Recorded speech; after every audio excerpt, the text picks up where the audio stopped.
행복한 교회 성도 여러분, 오늘은 12월 2일 수요일입니다.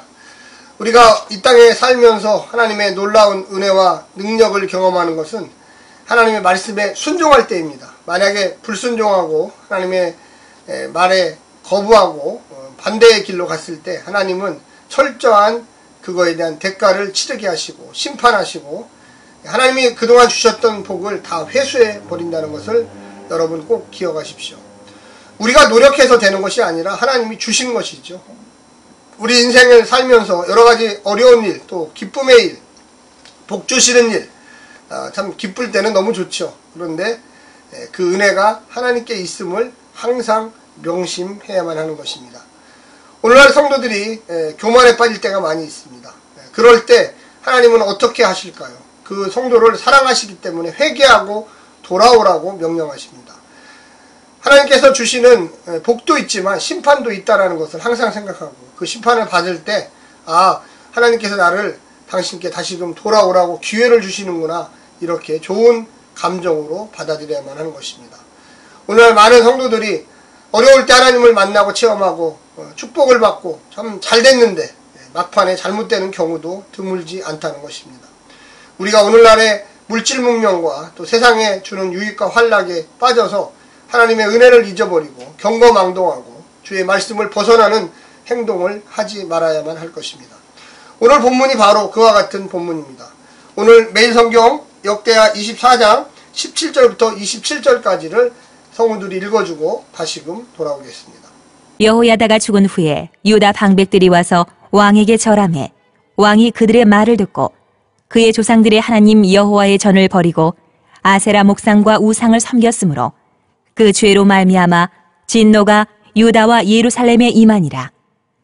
그러나 여호와께서 그들에게 선지자를 보내사 다시 여호와에게로 돌아오게 하려 하심에 선지자들이 그들에게 경고하였으나 듣지 아니하니라.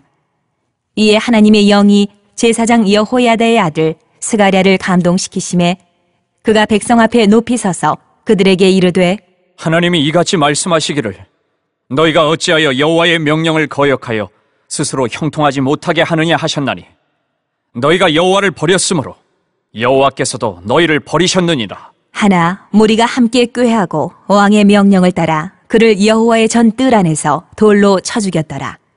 요아스 왕이 이와 같이 스가랴의 아버지 여호야다가 베푼 은혜를 기억하지 아니하고 그의 아들을 죽이니 그가 죽을 때에 이르되 여호와는 감찰하시고 신원하여 주옵소서 하니라. 1주년 말에 아람 군대가 요아스를 치려고 올라와서 유다와 예루살렘에 이르러 백성 중에서 모든 방백들을 다 죽이고 노략한 물건을 다메섹 왕에게로 보내니라. 아람 군대가 적은 무리로 왔으나 여호와께서 심히 큰 군대를 그들의 손에 넘기셨으니 이는 유다 사람들이 그들의 조상들의 하나님 여호와를 버렸음이라. 이와 같이 아람 사람들이 요아스를 징벌하였더라. 요아스가 크게 부상하며 적군이 그를 버리고 간 후에 그의 신하들이 제사장 여호야다의 아들들의 피로 말미암아 반역하여 그를 그의 침상에서 쳐 죽인지라. 다윗성에 장사하였으나 왕들의 묘실에는 장사하지 아니하였더라. 반역한 자들은 암몬 여인 시므아세 아들 사밧과 모압 여인 시므리세 아들 여호사밧이더라. 요아스의 아들들의 사적과 요아스가 중대한 경책을 받은 것과 하나님의 전을 보수한 사적은 다 열왕기 주석에 기록되니라. 그의 아들 아마샤가 대신하여 왕이 되니라. 오늘 본문은 놀랍게도 대제사장 여호야다가 130세에 죽은 이후에 이 유다의 왕 요아스가 하나님을 배신하는 행위입니다. 그리고 그에 대한 대가를 치르는 행위입니다. 요아스는 어떻게 해서 살아남았습니까? 아달랴의 그 횡포와 그 무법적인 살인, 이런 것을 통하여 살아남을 수 있었던 것은 아하스의 이 고모 여호사밧이 그를 성전에 숨겨서 살려주었고요. 그리고 7세까지 잘 보호해 주었습니다. 그리고 또한 고모부 여호야다가 대제사장으로서 혁명을 일으켜서 반란을 일으켜서 아달랴의 우상과 바알 숭배자들을 모두 다 내쫓고 그들을 처벌했기 때문에 그렇습니다.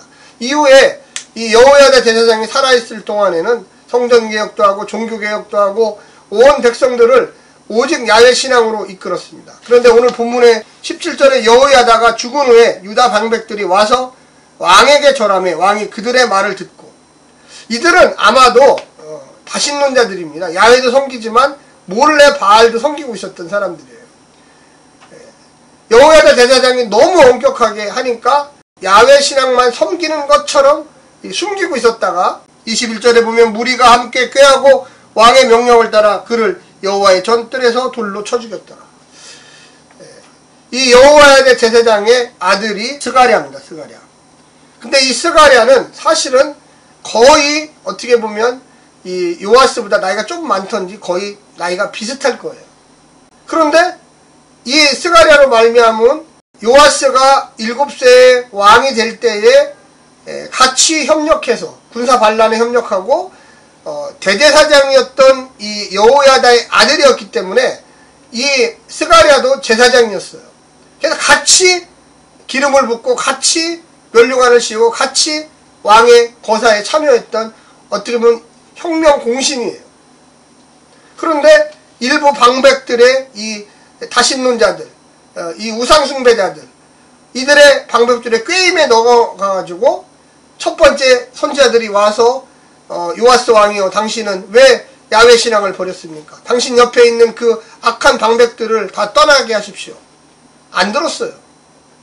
심지어 이 스가랴가 아마 대제사장일 수도 있는데 이 스가랴를 예루살렘 성전 뜰에서 목 잘라서 죽였어요. 칼로 죽인 거죠. 이런 악행을 벌이고 있어요. 자기 국무부의 아들이에요. 또 제사장이에요. 그리고 자기가 왕이 될 수 있도록 길을 열어준 사람이에요. 그런데 배은망덕하게 신앙이 잘못 들어가기 시작하니까 젊은 사람들의 말을 들었죠. 우리가 솔로몬의 아들 르호보암이 원로들의 말을 듣지 아니하고 자기하고 자란 동기들의 말을 들어서 그가 나라가 두 개로 쪼개졌잖아요. 물론 그 아버지 솔로몬의 우상숭배도 있지만 오늘 본문에서도 이 요아스가 대제사장 여호야다가 죽자마자 젊은 방백들의 의견을 듣고 아세라 목상과 바알 숭배자로 변하는 모습을 보게 됩니다.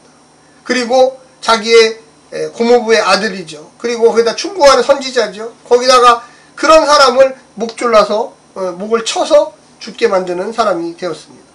그러면서 스가랴가 죽으면서 하나님께 기도했습니다. 하나님, 이 신원, 이 억울함을 풀어주십시오. 이 악함을 하나님께서 징벌해 주십시오. 기도했어요. 즉시 23절부터 아람 군대, 시리아 군대가 소수가 예루살렘을 향하여 쳐들어왔습니다. 그런데 승리는 아람 군대한테 있었어요.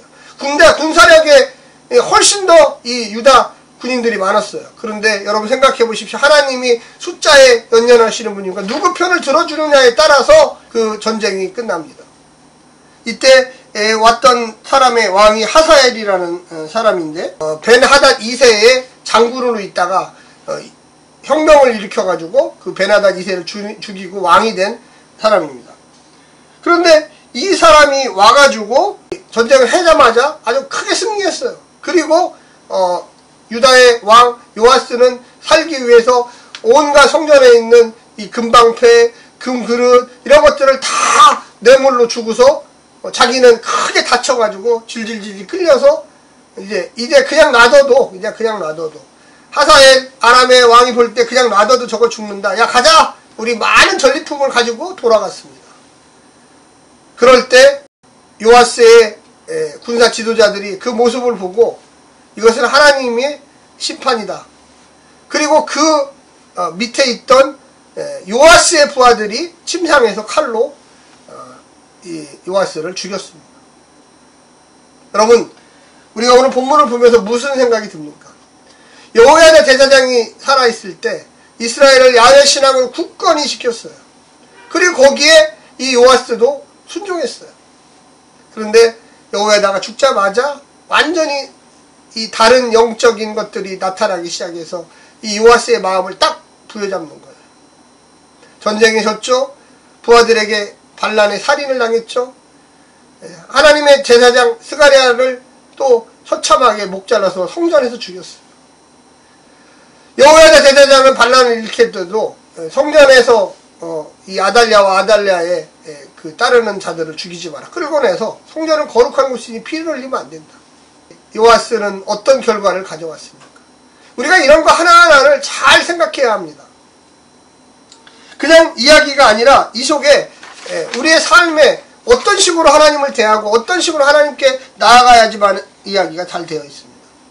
요아스는 죽은 다음에 예루살렘에서 장사는 되었지만 다윗의 묘실, 거룩한 곳에 가지 못했습니다. 딴 데 장사를 했어요. 파묻었죠. 여호야다 제사장은 왕이 아니었지만 하나님 말씀대로 살아서 다윗의 묘실에 장사되는 특권을 얻었어요. 왕이었지만 개판 치니까 너희들은 장사는 예루살렘 치러주지만 예루살렘 묘실, 다윗의 묘실에는 묻히지 못한다. 너는 하나님을 배반한 사람이다. 이런 결론이 나기 시작한 겁니다. 사랑하는 성도 여러분, 배신에서 배교까지 영적 지도자 여호야다가 죽자마자 요아스는 영적 분별력을 잃어버렸습니다.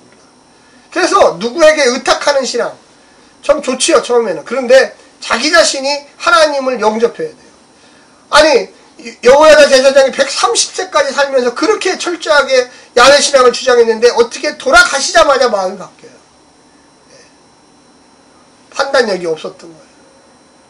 날마다 율법을 읽고 하나님의 말씀대로. 근데 맨날 여호야다 제사장인데 의지만 하다 보니까 자기가 이제 나라를 다스려야 될 때 이 방백들이 와서 꼬임에 넘어간 거죠. 아, 이제 율법을 지키지 마십시오. 이제 바알을 숭배하십시오. 이제 아세라를 숭배하십시오. 지금까지 야훼를 많이 숭배했지 않습니까? 이게 당신의 시대입니다. 그러니까 이 젊은 왕이 넘어가갖고 헷가닥한 거예요.